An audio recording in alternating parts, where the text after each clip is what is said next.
Welcome to the first lecture of Calculus 2. I'm Professor Bailey from Dallas College, and we're starting with Chapter 6, Applications of Integration, in our third edition of the Briggs Calculus book from Pearson.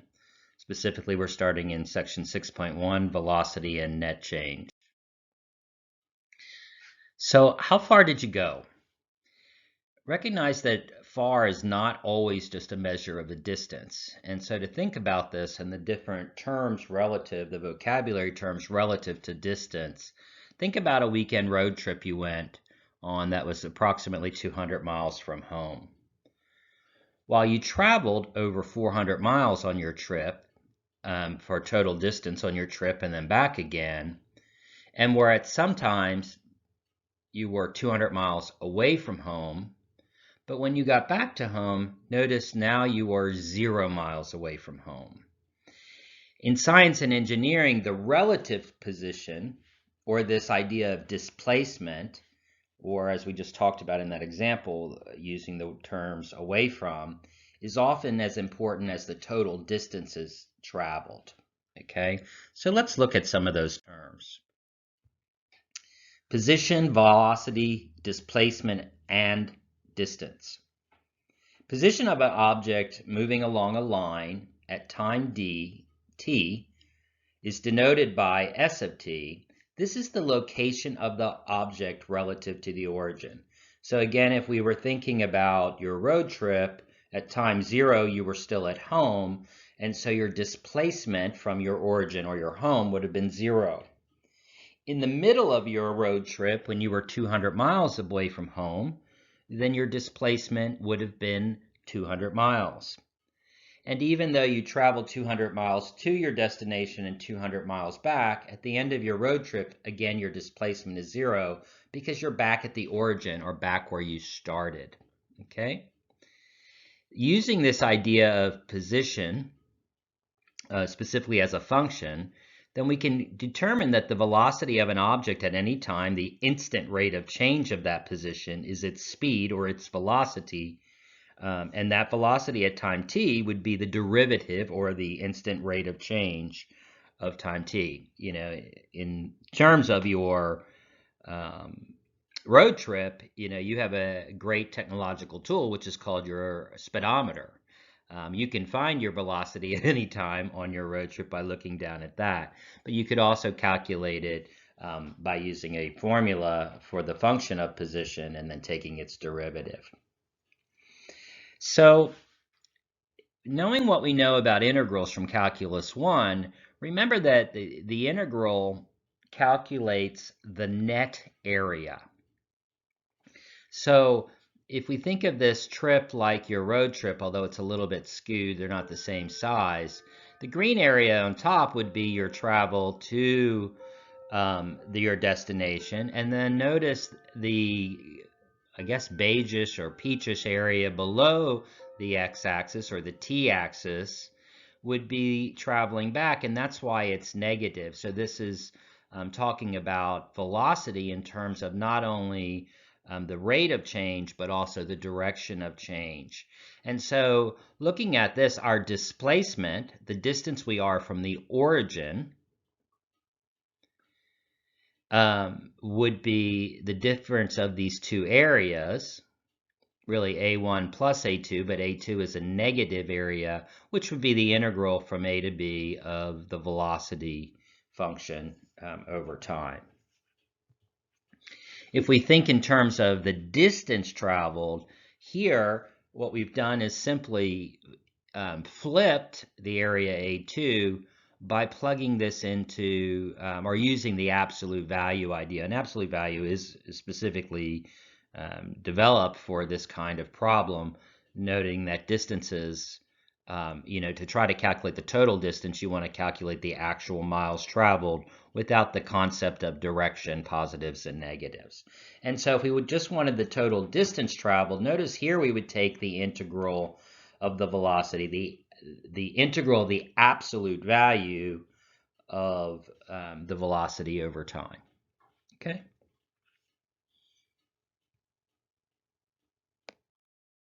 So let's look at a problem This is example 1 from your text, displacement from velocity. A jogger runs along a straight road with velocity in miles per hour of v of t equals 2t squared minus 8t plus 6, where time is in hours. A.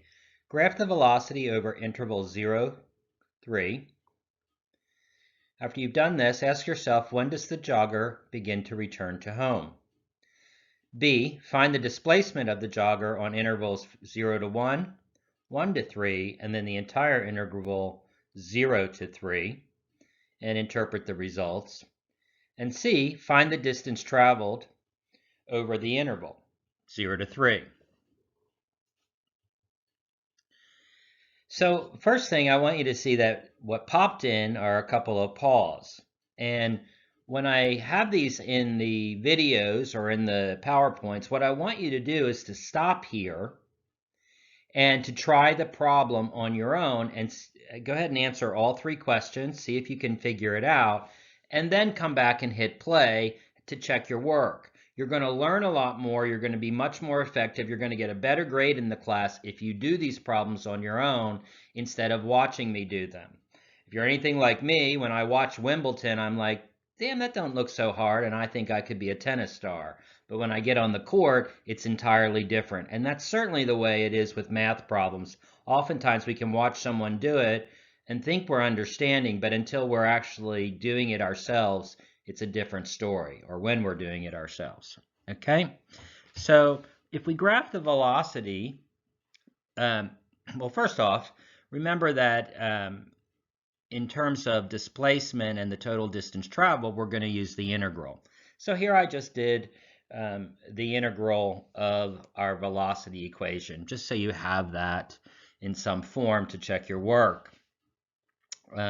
This is not accurate because this is an indefinite integral and there should be a plus c there, but I know that we're evaluating it over specific values, so I didn't add that. So question B asks for you to find the displacement of the jogger on 3 different intervals, 0 to 1, 1 to 3, and 0 to 3. Well, here we can see the graph. If you put this in your calculator, hopefully you saw a graph like this. And what we should realize from the last slide is that when we cross over the x-axis at point 1, this rest of the time between 1 and 3, which is negative, a negative velocity, which is indicating that the direction has changed. So from 0 to 1, the jogger is jogging away from their house, and at 1, they're turning around and going back. And that's what that negative implies, is that there's been a directional change, not that that the velocity is faster or slower or whatnot. Okay? So here you have the 3 answers as well. They're not solved out for you, but the book, this is an example directly from your text in section 6.1, and the math is, the integrals and everything are worked out there. So you can go back and look at the specific math for solving the integral. Here I'm really dealing more with the concept and showing you those pieces. You should be able to evaluate this simple integral. Again, if you're struggling with getting the same answers, I suggest you go into the text and you will see all 3 of these, A, B, and C, worked out for you. Both the math and these graphs are from there too. So the first displacement of the jogger is the integral from 0 to 1. And remember, displacement is simply the net distance, if you will, from the origin. So we just simply integrate the velocity function. Okay, so from 0 to 1, the jogger has gone 8/3 miles. And notice from 1 to 3, the jogger has gone negative 8/3 miles. And so this, indicates that the displacement from 0 to 3, since these are both the same, when you add those 2 areas together, of course, you're going to get 0. Okay? And so if you integrate it all the way over, you would also get that as well.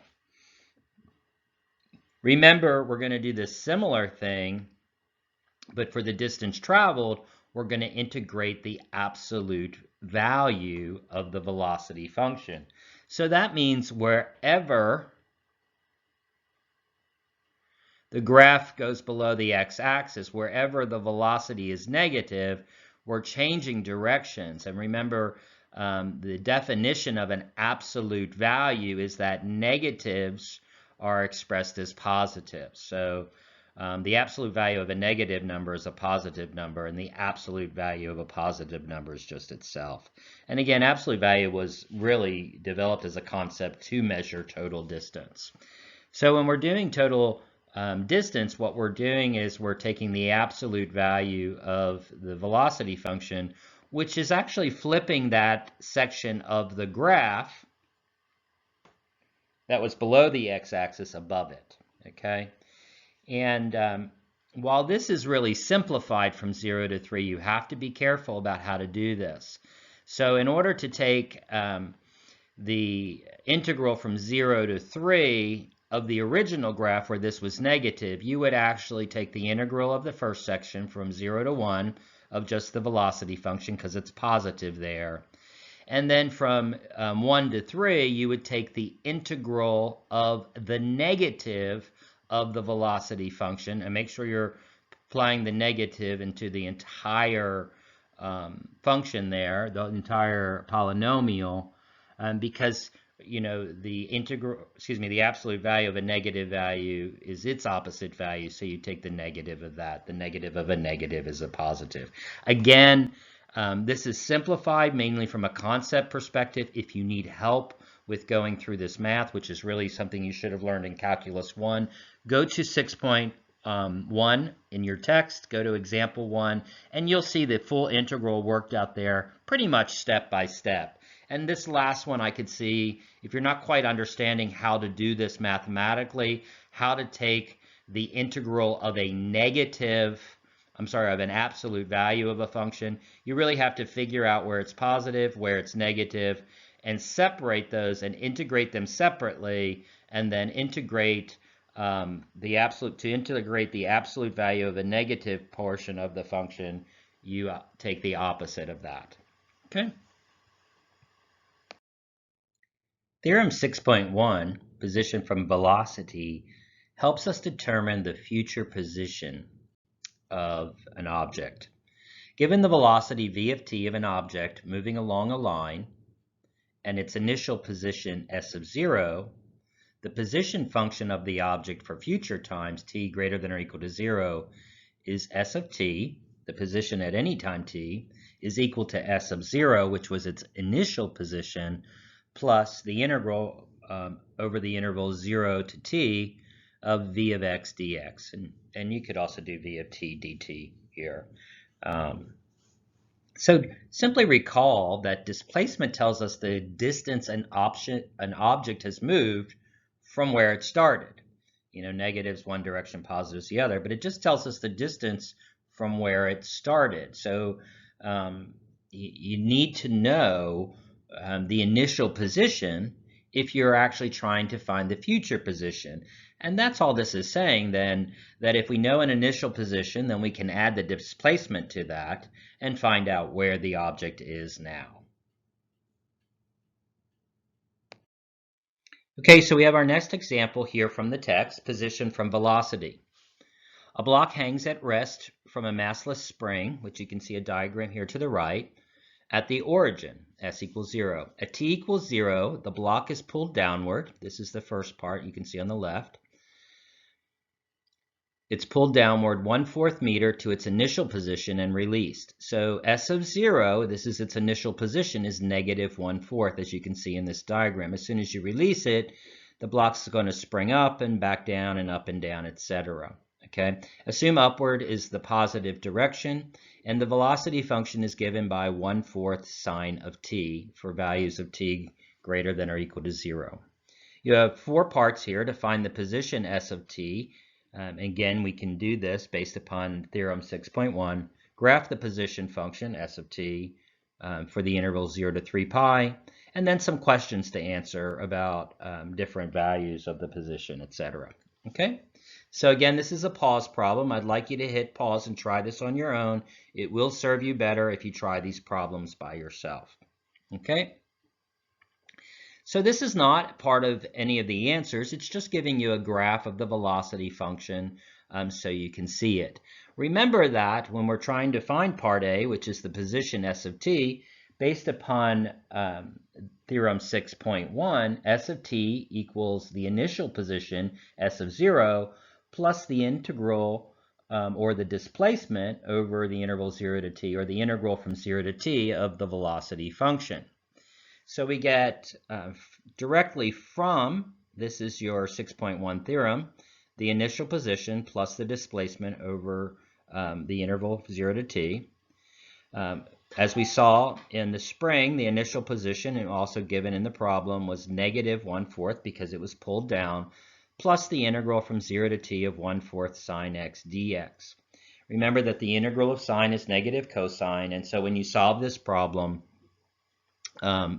this full problem, negative 1/4 plus the integral, you're going to get the answer of negative 1/4 cosine t.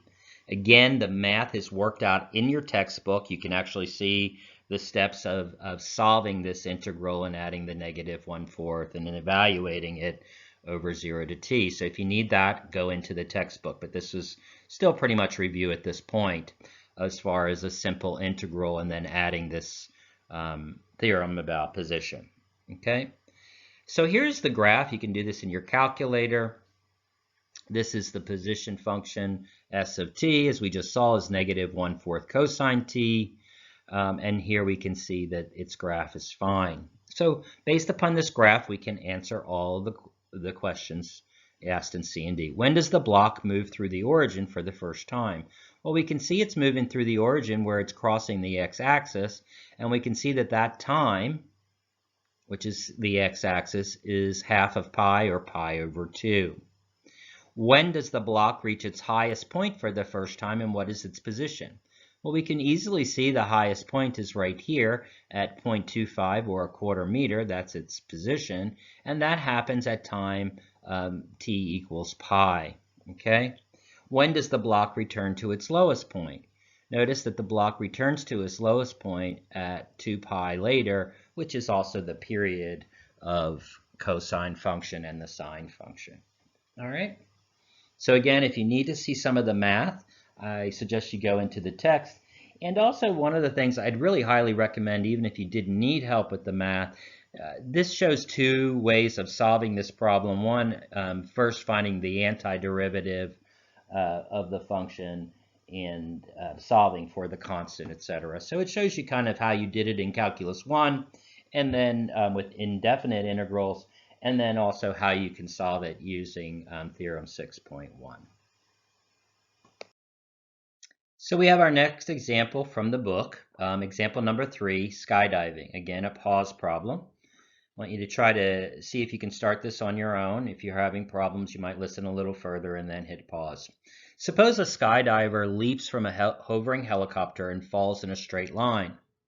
He reaches a terminal velocity of 80 meters per second at t equals 0 and falls for 19 seconds, at which time he opens his parachute. The velocity decreases to 6 meters per second over a 2-second period and then remains constant until he reaches the ground at t equals 40 seconds. The motion is described by the velocity function v of t equals 80 for t between 0 and 19, 783 minus 37t if t is between 19 and 21, and 6 if t is between 21 and 40. Determine the height above the ground from which the skydiver jumped. Now, normally we would assume that, falling would be maybe a negative direction, but because we're trying to figure out how high he was, we're just going to assume that he's moving in a positive direction the entire time, going down. So we're looking for the distance that he's traveled because he doesn't go up and down. This is technically, in this problem, the total distance traveled is actually the same as the displacement, or the height above the ground. The total distance traveled, of course, is the integral between 0 and 40 of v of t dt, the absolute value of the velocity function. But because our velocity function is actually 3 different functions, we're going to need to integrate each of these functions over their respective intervals and then add them all together. So if you haven't hit pause yet, do that and then try this problem. Again, because we're using the downward direction is positive, the entire graph is positive. You can see the distance traveled here, the formula underneath the graph, which of course is the integral, actually the three integrals for each of the different functions between 0 and 40. We didn't have to change the sign of any of these because, again, they were all positive. He continues moving down. He doesn't go back up in the air, etc. Again, the text has the math worked out. So if you want to see the math worked out, the integrals worked out, you can do this. And bottom line, the diver jumped from 1,720 meters above the ground. In this case, again, because he was constantly moving in one direction, displacement and distance traveled were exactly the same. So notice that because the acceleration of an object moving along a line is given by a of t equals v prime t, which makes sense, right? Acceleration is the rate of change of velocity. When you change your speed, you are either accelerate, positive acceleration, or decelerate, negative rate of change. Because the acceleration is given by a of t equals the derivative of velocity, the relationship between velocity and acceleration is the same as that between the position and velocity. So theorem 6.2, the velocity from acceleration, is really a mirror of theorem 6.1, which gives you the future position, the position from velocity, okay? So here, if we're trying to find the velocity at any time, we look at the starting velocity plus the integral of acceleration over time, which makes sense, right? Because if you're going 60 miles per hour and you accelerate, let's say 6 miles per hour, then you're going 56 miles per hour. So this is a very intuitive theorem, and it's very much linked again to the idea of theorem 6.1. Okay, so pretty straightforward, and just again a kind of a reaffirmation of what we did before, just shifting it really to another derivative. You might say the second derivative of position. So let's look at our next example, example number 4 from our text, motion in a gravitational field. An artillery shell is fired directly upward with an initial velocity of 300 meters per second from a point 30 meters above the ground. Assume that only the force of gravity acts on the shell and it produces an acceleration of 9.8 meters per second squared. Find the velocity of the shell while it's still in the air.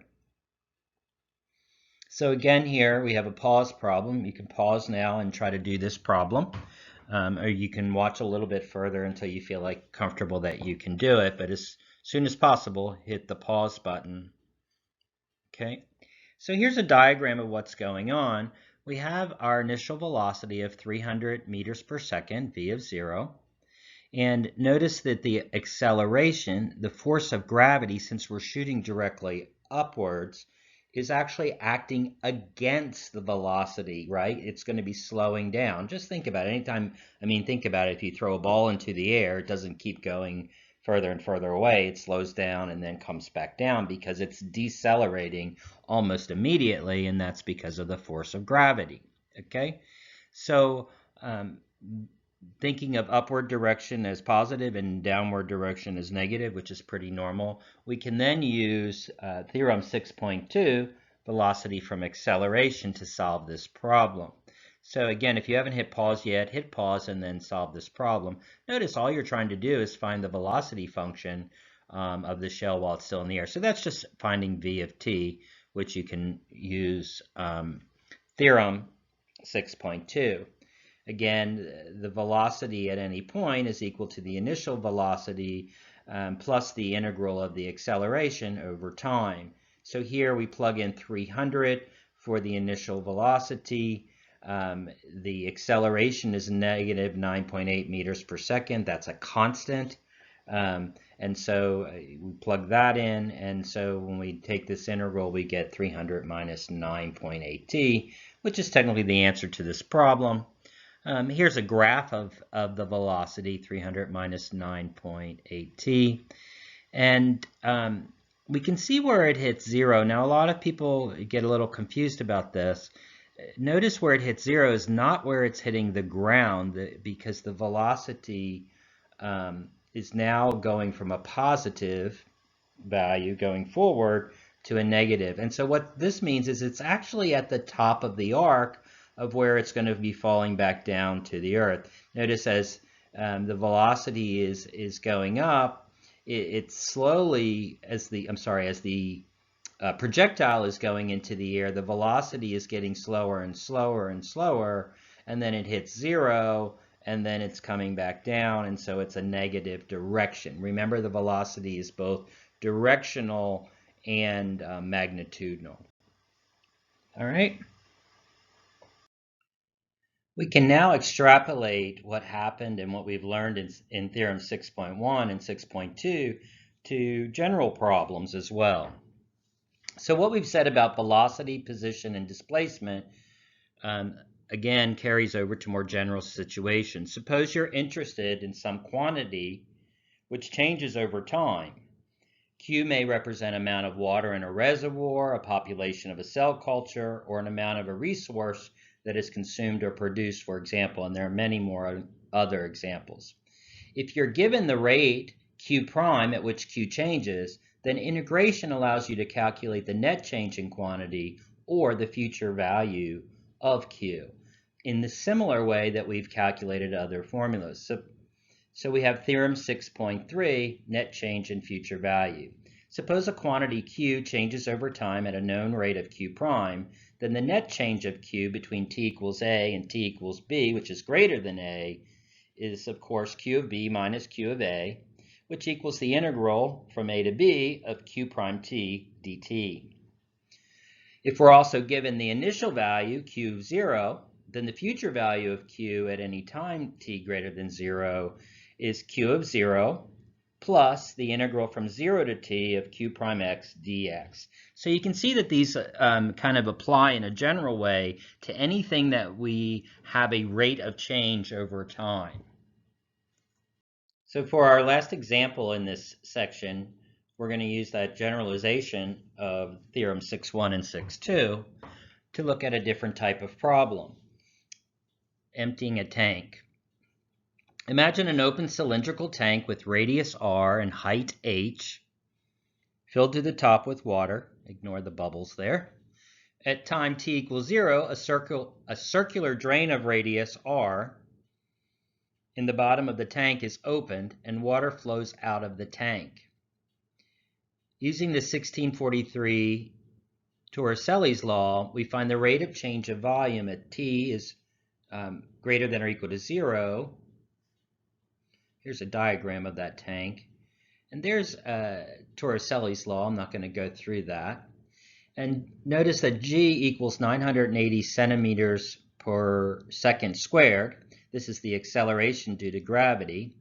If for our cylinder we have the radius of the drain is 5 centimeters, the radius of the tank is 50 centimeters, and the height of the tank is 100 centimeters, with our initial volume being 250,000 pi cubic centimeters, and t is in seconds, we then have the derivative v prime t, or the rate of change of the volume, equals pi times 250t minus 3,500 times the square root of 10.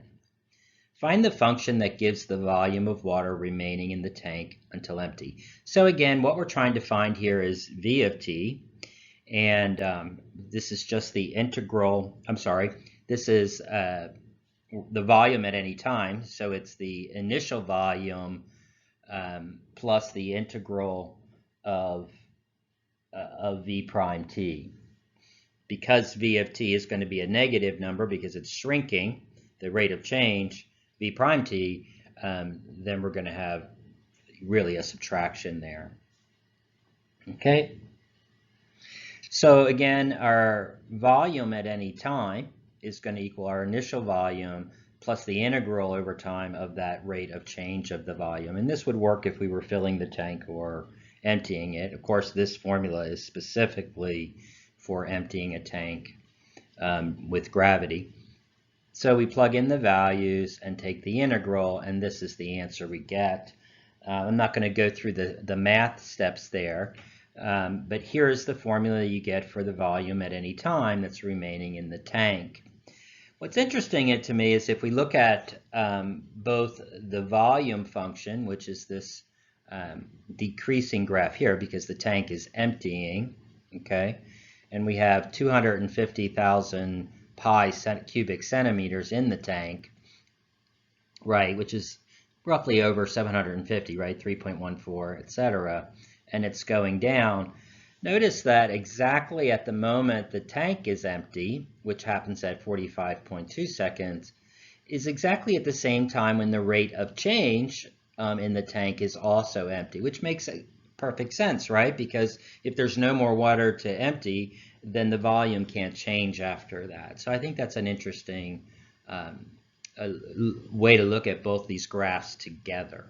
Again, hopefully you pause that. If you didn't, make sure you can take that integral. But this is, again, a basic point of this chapter is we can extrapolate those examples using position and velocity, acceleration and velocity to general change principles as well. So our final slide today is just a recap of the 3 theorems that we worked with on all of our examples.